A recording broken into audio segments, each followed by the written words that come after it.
Shalom, Assalamualaikum warahmatullahi wabarakatuh. Om Swastiastu, Namo Buddhaya, Salam Kebajikan.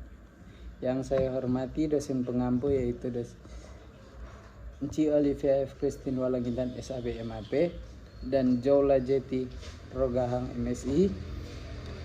Perkenalkan, nama saya Yahya Junius Kumendong, jurusan Ilmu Administrasi, Prodi Ilmu Administrasi Bisnis, kelas ganjil.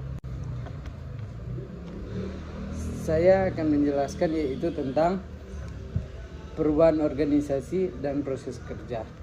Itu sebagai berikut. A. Perkembangan sistem organisasi dan proses kerja, Taylorisme dan Fordisme. Yang pertama, Taylorisme. Fokus dari fungsi dan peran disiplin teknik industri akan berkisar pada dua tema pokok, yaitu interfaces dari manusia dan mesin dalam sebuah sistem kerja dan analisis sistem produksi industri. Untuk memperbaiki serta meningkatkan performance kerja yang ada, kedua tema studi ini yang memberikan motivasi utama bagi Taylor untuk melakukan riset-riset industri Midvale dan Bethlehem Steel Company saat itu. Yang kedua, Fordisme. Fordisme tidak lain adalah sebuah metode manajemen industri yang berasaskan assembly line atau sering disebut metode ban berjalan. Dalam proses produksi yang bersifat massal, konsep tersebut menggambarkan proses ekonomi produksi dengan cara membagi proses produksi ke dalam ratusan atau bahkan ribuan unit kecil. Ketiga, Neo-Fordisme dan Post-Fordisme. Menurut Brown dan Lauder, Neo-Fordisme yakni penciptaan fleksibilitas pasar yang lebih besar dengan cara membuat program reduksi dalam pajak sosial, mereduksi kekuatan serikat pekerja, dan privatisasi kebutuhan publik. Neo-Fordisme semacam ini bertumpu pada kompetisi yang bersifat individualistik. Dalam konteks industri ada 4 varian proses fleksibilitas, yaitu sebagai berikut.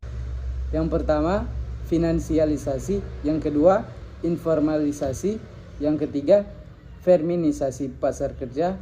Dan yang keempat, deterialisasi. B. Organisasi dan proses kerja Post-Fordisme.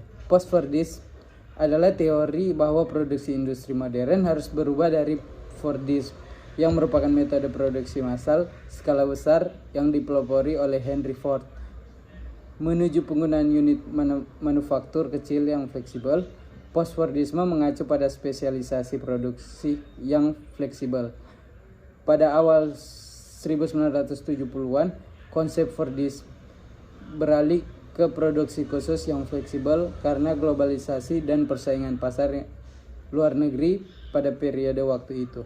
Sistem lama produksi massal, produk identik, produk murah melalui tenaga kerja khusus menjadi tidak kompetitif dan orang mencari perubahan. C.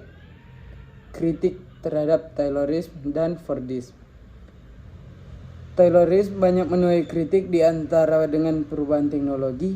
Ada kalanya perubahan yang dilakukan ternyata sering tidak cocok dengan struktur organisasi.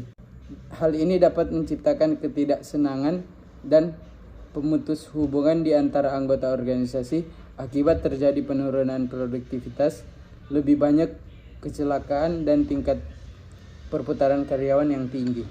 Sedangkan kritik terhadap Fordisme yaitu cenderung merugikan dan lebih menguntungkan kapitalis.